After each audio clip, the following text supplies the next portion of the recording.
Hello everybody, it's me, your favorite Draft Factory, and I am playing some Dark Souls 2. And, yeah, so this game's been out for a little while now, and I just kind of wanted to give it time to settle and get a few updates and everything. And now that there's DLC coming out next month, I figured I'd go ahead and start doing a little LP of it. I'm no stranger to these games, and so this isn't going to be, a blind LP. I'm used to the gameplay. I'm not entirely terrible at it, and it's going to be, kind of more like an informatory sort of gameplay. And oh, that's my phone banging at me.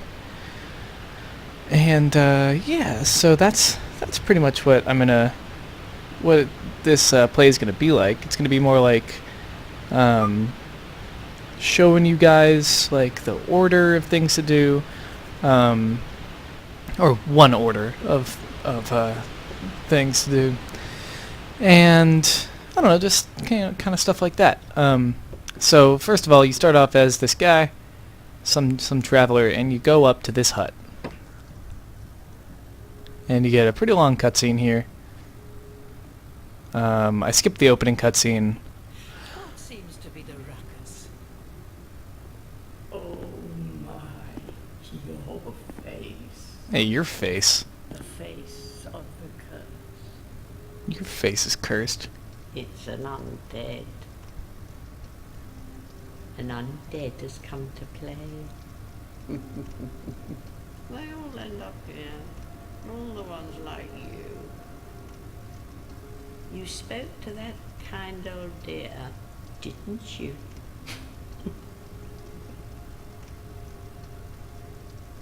You're finished. Rude. You'll go hollow. Yes, you will become one of them.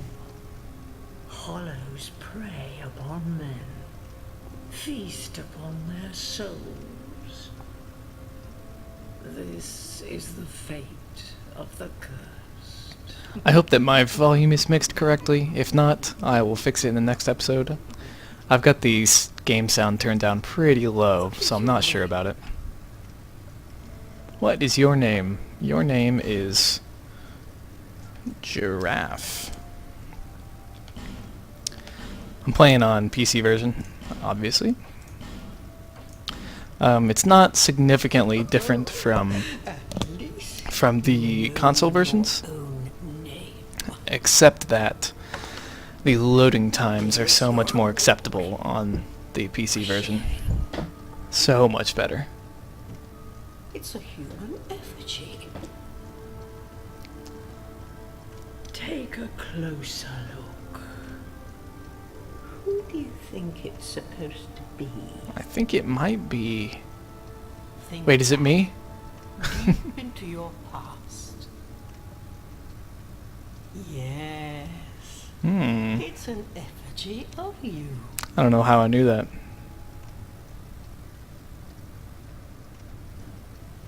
Okay. I like how the cursor starts right on your character's crotch right there. Okay, so I'll change around a couple of things, not too much, because I don't want to spend like 3 years in character creation. We'll take this hair. Oh man, that looks so funny. Okay, hair color. Hair color will be brown. This brown. No, actually that's horribly ugly. I'll take that brown. That's okay. Eyebrows. Manly eyebrows. Kabuki eyebrows. Normal person eyebrows. Okay, I don't really want to spend too much time on all this, so we'll just go with that. We'll play a male, our build. Whoa, what is that big head build? That's awesome. Okay, we'll be medium. Physique. Ultra ripped. Ultra ripped. Okay, our starting class. I think I'm gonna play the let's see. Explorer, because Explorer starts with a couple of items that are pretty convenient, and a dagger, which is a good weapon to start with. I think I'll do Explorer. Plus, you get a nice hat. Your monocle. What do we want? We'll take a... I'll take a petrified something, and I'll show you something with that. Okay, good. That's whatever. Close enough to my true self. And that's all the DLC stuff that you get for pre-ordering. It's not that good, don't worry. You can also get it later in the game, and it's not a big deal. So, here's something that a lot of people seem to miss. Go up these stairs. Of course, you should always explore every area to its fullest. You can go up these stairs and grab this chest. And there's a free human effigy up here. Human effigies restore your hollowing back to human. And your hollowing is a gauge that can be determined by how much health you have. So up there in the top left, that's obviously my health, as is typical of video games. And the when you go hollow, your skin kind of turns green, and you are and you sort of like you get kind of old, like you look kind of like old beef jerky when you go hollow, and that reduces your health, and you look more like older beef jerky when you go even hollower. Okay, so we lit this bonfire, and what that does is it sets your save point, basically. And I'm going to go over here, grab that soul of an undead, and we're going to go out this way. I don't know if you can hear that, but that's just some people working in my yard. And if you can't hear it, just ignore that. I'm going to let... Okay, well, I'm going to go through this first one, because this is the only one that I go through anymore. But I'm going to let you guys go through all these tutorial areas, because it's more important that you go through those on your own. You shouldn't really skip them on your first play or anything. But I have definitely done this a lot, so I'm going to go ahead and skip them. And I'm not going to read the tombstones, but you should always read these tombstones, and they will give you an idea of what to do and where.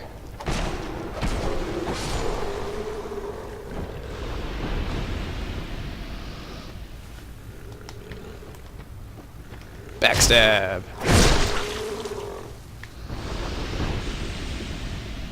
Okay, and the reason I'm going up this first fog gate in this area is because, oh well, first of all, we can go double daggers, which would be awesome. Double daggers. What does it mean? And, owie, rude? Double daggers, that's awesome.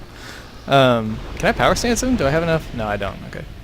We might do, power stance weapons on this character. Okay.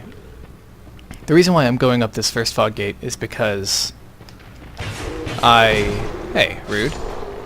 Is because I want to have access to Dina and Tillo. Or Dinah and Tillo? I don't know. Wait, what? Did he just pop through the other side of that mist? How is that allowed? Oh, he's back. Okay, he just like got all his health back by passing through that mist. That was weird. Or maybe that was someone else. No, they couldn't have been. Yep, here he is. He's back. There we go. Okay. So this is Dina and Tillo's nest. Or Dinah and Tillo? I don't know. Kick down this ladder. Oh, it didn't give me the second. That's okay. Okay. So what you do at this nest, if you've got petrified something or small smooth and silky stone, you can open up its, you can select it, open up its little inventory, and say leave selected. Wait, what? Right? Hold on. No, leave. Okay. You can leave multiple different items at the same time if you say leave selected. My bad. So nice, so smooth. Yeah, silky smooth. Mm-hmm, that's right. And now once they're done saying that, you can actually... Okay, they're going to say that They're gonna say their little thing again. Give us Silky. Mm-hmm. And you can pick up your item. And I got a white ring! Neato! So you open up your inventory, or not your inventory, your equipment, and you can go to your rings over here and put on your white ring. So the item that you get from them is random.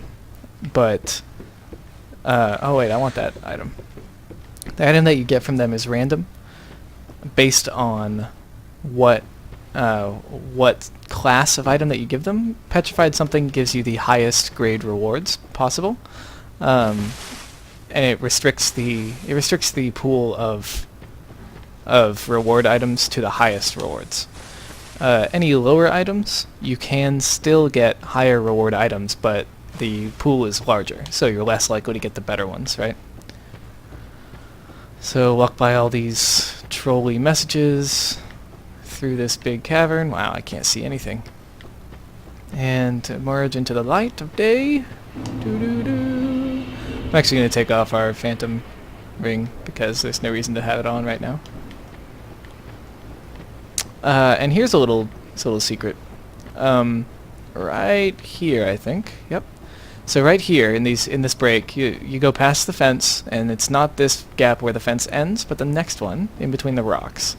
And if you just go very carefully, you can drop down on this ledge. Then you can drop down on this ledge, right here. And there's some items for you. So there's a morning star and a cleric's chime. And that's convenient if you are going to do miracles but didn't start as a cleric. And then there's this item, the binoculars, which are very convenient for casting spells if you're going to play a spell character. Okay, and then you can talk to this bonfire. I'm just going to light it right now because we don't need to sit at it. And find the Emerald Herald. Emerald Herald will be somewhere, right? And here she is. Are you the next monarch? Yes.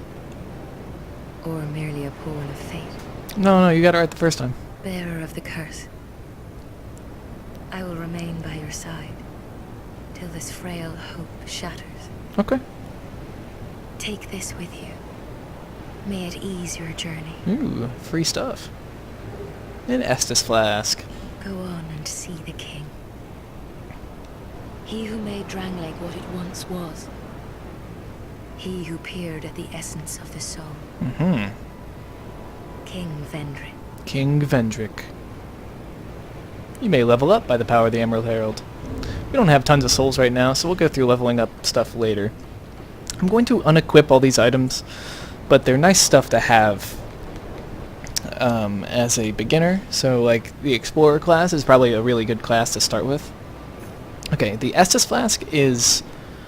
it's got a certain number of uses. As you see down there, I've got one use right now, but you can fill up more uses. Any of you Souls fans will know that in Dark Souls you can get more stuff like that. Oh, come on. You can upgrade that stuff. And also, bear with me if you are a Dark Souls fan, because, I mean, I'm just doing this for everyone, you know? Anyone who's interested in playing the game and whatever. So, if you come over to this rock, spoilers ahead. But, you can probably tell what to do with this rock now that I talked about it. Knock that in, and up comes an item on the guy's crotch. So you grab his crotch, and you get an Estus Flask shard. And you can take that and go back to the Emerald Herald. Well, I'm going to sit at the bonfire real quick. Running on back. Okay, so you sit at the bonfire, and it should reset the Emerald Herald's position, and it didn't this time. That's okay. Whatever. So she kind of teleports around every time you talk to the bonfire, or every time you come back to the area. For misery will lead Seek you to misery. greater, stronger souls. Indeed it will.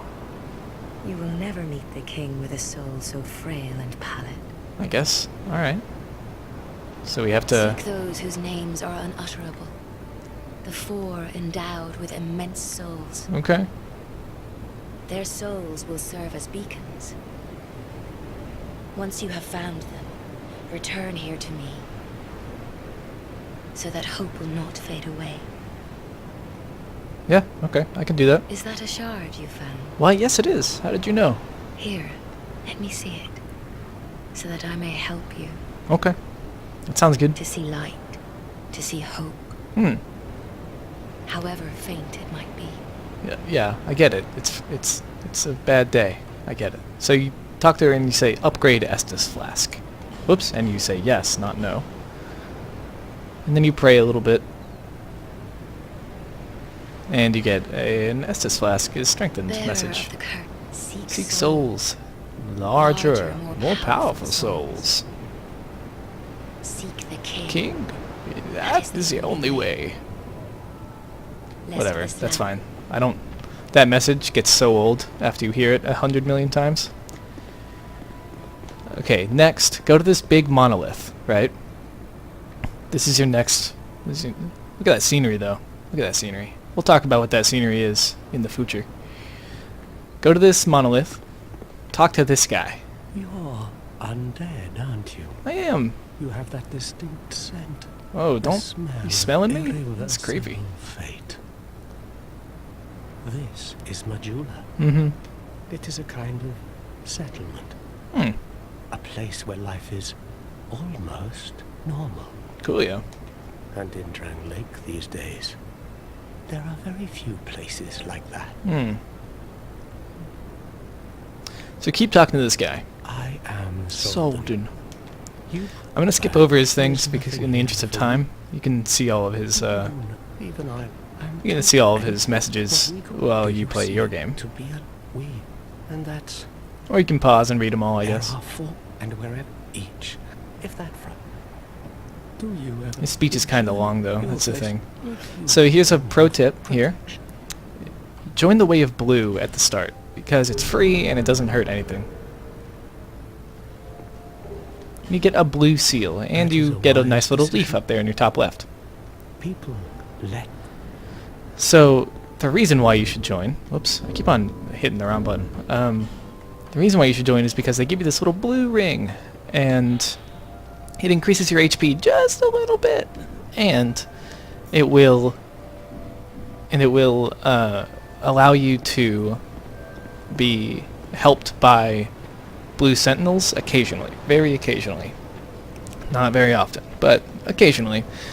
You'll be helped by blue sentinels if you're playing online, and if you're not playing online, it doesn't matter. You can just get the free little HP ring for the start. It's better than nothing, right? We're going to go through this area because, I mean, we could grab some other stuff in Majula, but I don't want to give everything away. Not quite yet. And yeah, so we're going to go through this this little opening right here, right? This one. It's the only one next to an already lit torch, sconce. So you go down here, make your way. Little item back here. Like I said, this is going to be, kind of informative, more than an LP, because I've kind of played this game. I've played this game too many times already. So you go in here.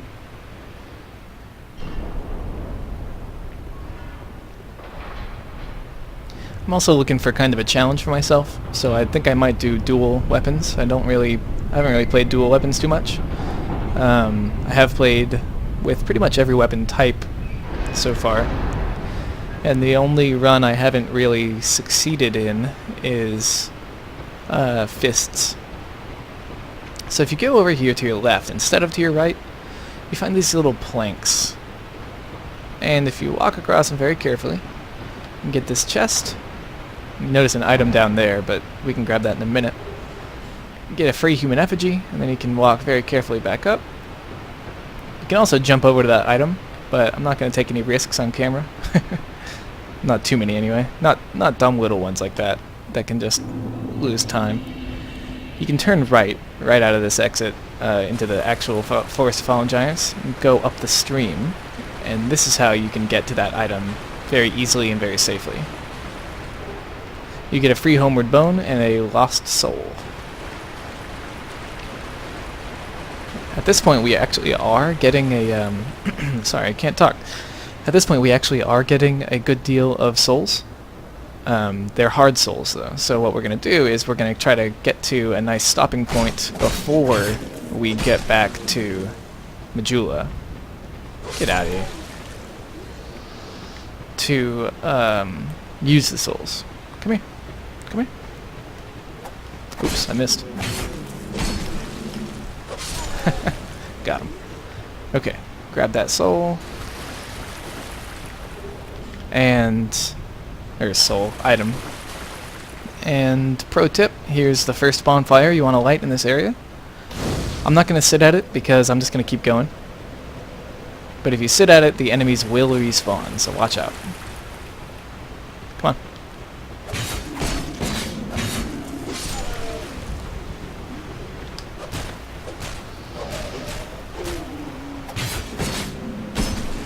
Bam. Daggers are actually a very good early game item because they are quick and the backstab is immense. It's huge. Backstab on the dagger is actually the best backstab, I'm pretty sure the best backstab in the game, period. It does the most damage. No item over here? Huh, thought there was. This guy is actually alive, pro tip. And I couldn't get the backstab on him for some reason.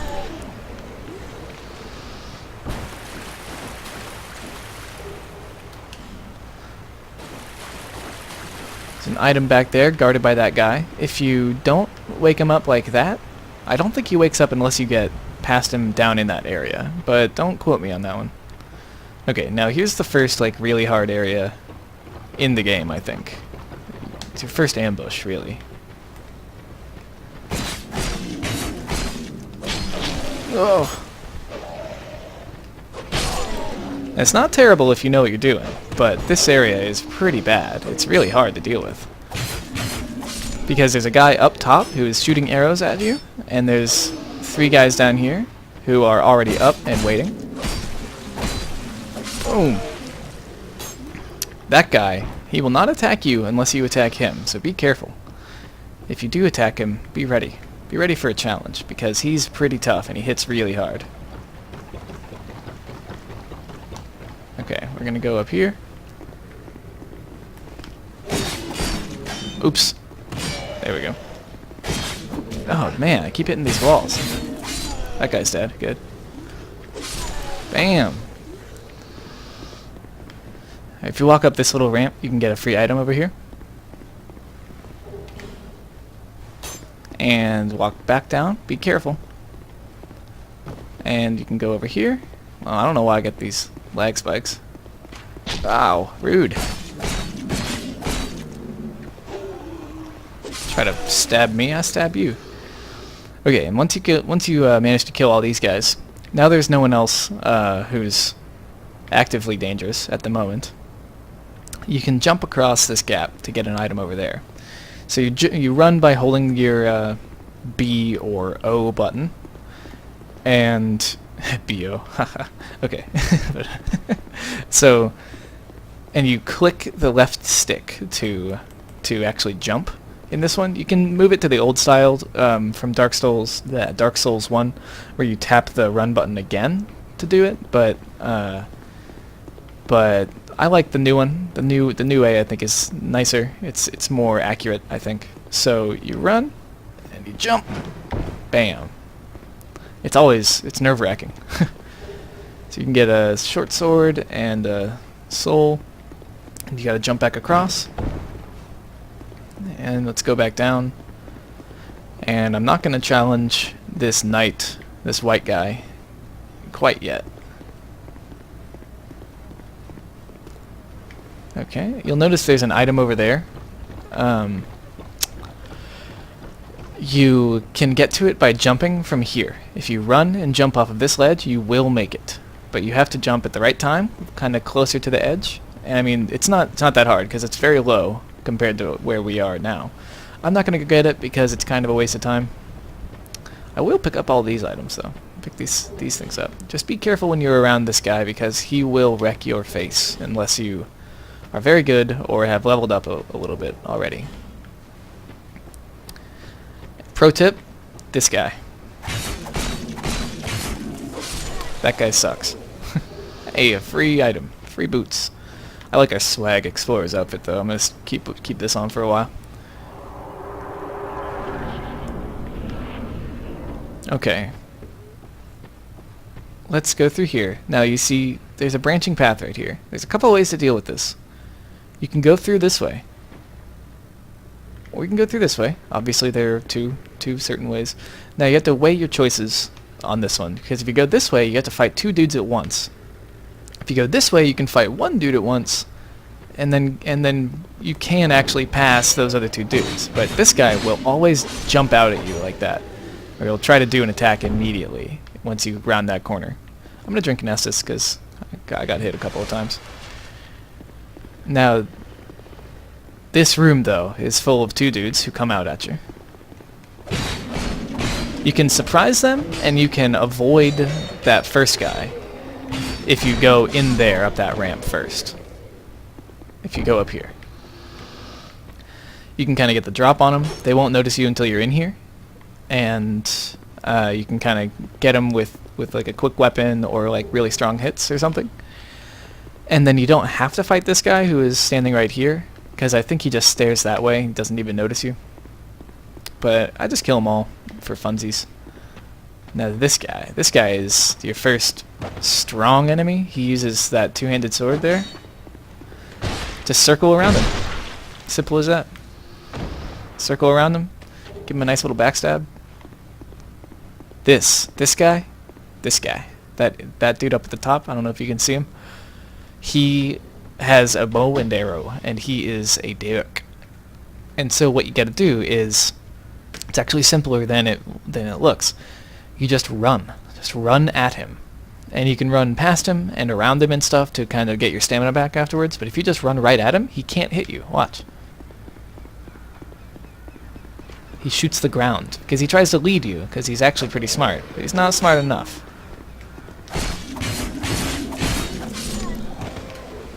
Okay, and that guy back there, you see, is throwing firebombs. And that's really annoying at first, but it's not actually that bad, because he's too dumb to do anything. I just hit that one in the air. That was awesome. And if you hit him, he'll probably fall down there. He's still alive, though, so you gotta watch out. He'll come up the stairs for you. And he's another one of those guys that hits really hard, so you gotta watch out. Pick up this stuff. Go this way. There's a guy back here, guarding an item. Dead. Oh, and he dropped his own stuff. Yeah. So these guys tend to drop their outfits and everything. That's usually what enemies drop in this game. Something that helps being a new player as well. Oh, our dagger's about to break. Is having this traveling merchant hat. Oops, I just took it off. Having this traveling merchant hat really helps a lot. It raises item discovery. You see there at the bottom, right there. It's a very convenient upgrade for the new player, because you'll get more drops from enemies, and that means you have better chances of getting, new weapons and everything. So I'm just gonna switch to I'm gonna switch to just my left dagger real quick. And if you come over here, that guy looks kind of dead, but he wakes up after a second. So watch out on that one. Oops, hi. Oops, no, wrong button. Oh my god. Die. Those guys hit very hard too. They're the first halberd guy you'll find. And you find 2 witching urns right there. Witching urns do magic damage, and they're like firebombs that the guy was throwing at us earlier. And you can toss them at your enemies and do damage. They're good for like bosses that are really close to dying, but you don't want to get close to. You come in here, and here's what's her name? The merchant hag Melentia. And we're going to talk to her in the next episode. I just wanted to show you guys how to get up here. This is about all the time I got for the first episode. But yeah, so that's how these guys go. And don't be deterred by how hard it is to get here, because this is actually pretty tough to get to. You know, I'm like I said, I've done this a few times. I know where all the enemies are, or at least most of them. And yeah, so next time we're gonna explore some more of the Forest of Fallen Giants, and we'll see how far I can get. We'll probably pick a good weapon to use for a little while. Yeah, next time I'm definitely gonna show you where to get a nice, good starting weapon. But yeah, it's about that time. So I hope you all enjoyed. Please leave a like for the new series on my channel, and I will see you all next time. Bye bye.